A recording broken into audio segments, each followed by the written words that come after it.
अनुग्रह लघु दैनिक मनन में आपका एक बार फिर से बहुत बहुत स्वागत है। मित्र, आज हम मनन करेंगे भजन संहिता 92 और उसके 5वें और 6वें पद पर। इसमें भजनकार इस प्रकार से कहता है, हे यहोवा, तेरे काम क्या ही बड़े हैं, तेरी कल्पना बहुत गंभीर है, पशु समान मनुष्य इसको नहीं समझता। मित्र, इस पद पर ध्यान दीजिए, यहाँ मनुष्य की तुलना पशु से की गई है। आपको आश्चर्य होगा कि वचन मनुष्य को भी पशु कहता है। एक और पद देखिए, भजन संहिता 73 उसके 22 में भजनकार इस प्रकार से कहता है, मैं तो पशु सरीखा था। एट द सेम टाइम, यदि आप आधुनिक दर्शन शास्त्र में जाइए तो प्रसिद्ध यूनानी विचारक अरस्तु ने इंसान को सोशल एनिमल कहा है।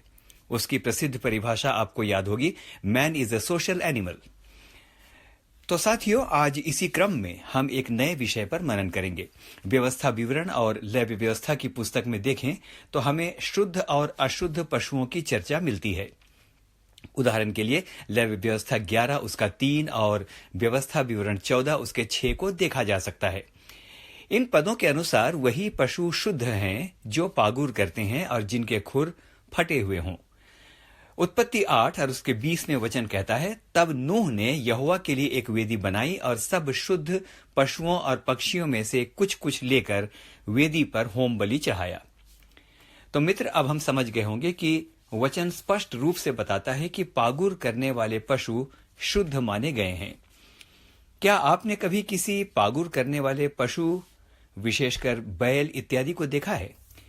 यदि उन्हें ध्यान से देखें तो आप पाएंगे कि जब वे चरते हैं तो खाते चले जाते हैं, लेकिन जब खा चुकते हैं ना, तो किसी जगह की तलाश करते हैं, घूम घूम करके तलाश करते हैं जहां वे बैठकर आराम से पागुर या जुगाली कर सकें। और फिर वे बड़ी शांति से किसी पेड़ के नीचे या शांत जगह पर बैठकर पागुर या जुगाली करते हैं। मित्र, मैं अपने जीवन के लंबे समय तक गांव में रहा हूं। मैंने पागुर करने वाले पशुओं को बहुत ध्यान से देखा है। उन्हें देखकर ऐसा लगता है कई बार जैसे वे बड़ी शांति से बैठकर ध्यान कर रहे हैं। मित्र, पागुर करना यानी जो कुछ खाया है उसे फिर से अच्छी तरह से चबाना, ताकि जो कुछ खाया है वह शरीर के लिए पूरी तरह से लाभदायक हो। आइए अब इसको आत्मिक रूप से देखें। तो परमेश्वर चाहता है कि हम भी पागुर करें। हमारे साथ अक्सर होता यह है कि हम जीवन की रोटी या मन्ना या वचन, जो भी कह लीजिए, खाते तो हैं, रोज खाते चले जाते हैं, लेकिन उसे पागुर नहीं करते, यानी उस पर दोबारा मनन नहीं करते, सुनते चले जाते हैं। मित्र, आत्मिक उन्नति के लिए पागुर या जुगाली करना या रिवीजन बहुत जरूरी है। जितनी अधिक हम जुगाली करेंगे उतने ही अधिक हम शुद्ध होते चले जाएंगे और परमेश्वर के वचन को गहराई से समझने लगेंगे। तो यह महत्वपूर्ण नहीं है कि आप कितना सुनते हैं, यह महत्वपूर्ण है कि आप कितनी जुगाली करते हैं। अक्सर हम कहते हैं कि भाई समय ही कहां मिलता है। आइए थोड़ी देर के लिए राजा दाऊद को देखते हैं।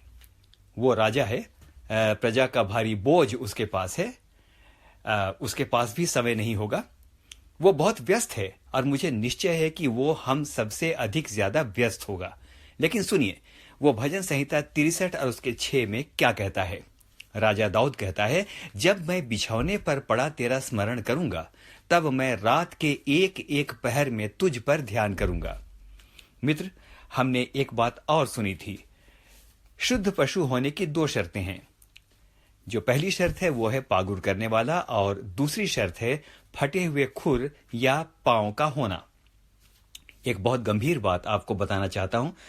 हमारा प्रभु यीशु मसीह भी मेमना या पशु कहा गया है। शास्त्रों में उसे यज्ञ पशु भी कहा गया है। क्रूस वास्तव में एक बलि वेदी है जिस पर उस यज्ञ पशु का बलिदान हुआ।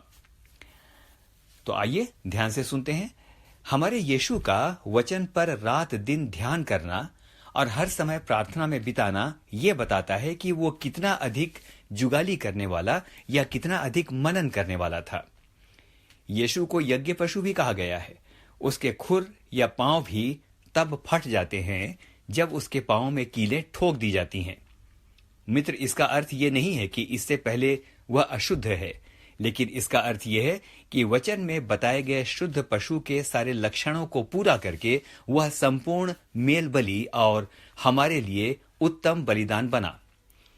तो अब हमने वचन के आधार पर जान लिया कि मनुष्य की तुलना पशु से की गई है। आइए अब इस आधार पर अपने आत्मिक जीवन का मूल्यांकन करें। हर जानवर का एक स्वभाव होता है। आप कुछ भी कर लें, वह स्वभाव नहीं बदलता। एक कुत्ते को आप भौंकने से रोक नहीं सकते। भेड़ और सुअर के स्वभाव में बड़ी भिन्नता आपको दिखाई देगी।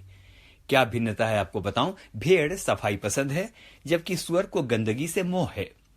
यदि आप एक सुअर को नहला धुला दीजिए, महंगे साबुन और शैम्पू से साफ कर दीजिए, लेकिन जैसे ही उसे मौका मिलेगा वो फिर गंदगी में लौटने चला जाएगा। वह गंदगी से बाहर आना नहीं चाहेगा।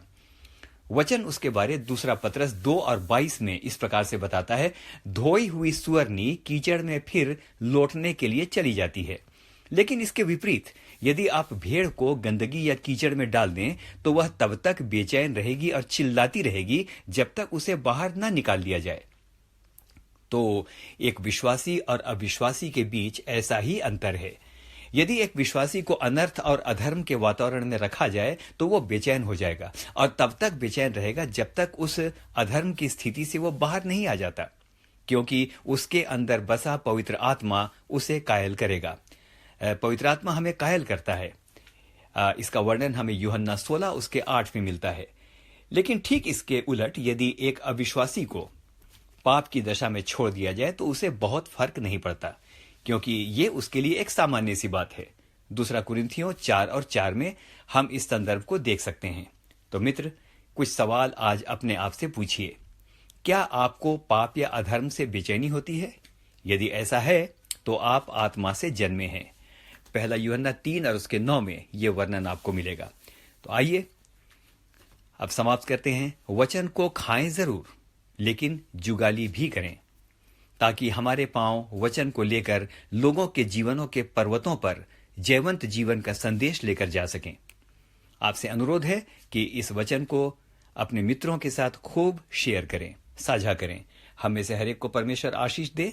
आमीन।